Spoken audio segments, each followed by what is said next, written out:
Salam aleyküm qardaşlar. Pavlonia ağacı haqqında istəyirəm ki, məlumat verim.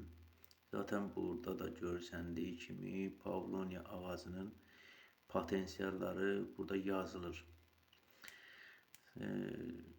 Hazırda çox satıcılar, bu işlə məşğul olanlar bunun xeyrinin nə dərəcədə olduğunu bilirlər.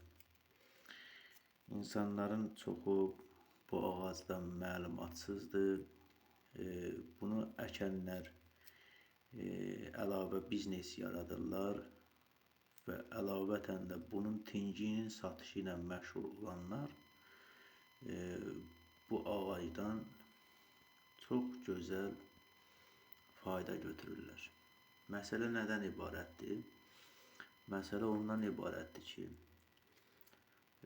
bugünkü gündə minimal satış dəyəri 15-20 santlıq tincləri 5 manatdan ibarətdir və hər ildə alıcıları çoxalmaqdadır. Onun üçün də özü üçün iş axtaranlar, çörək qazanmaq istəyənlər buyurub əlaqə yaradıb bu ağac haqqında soruşa bilərlər.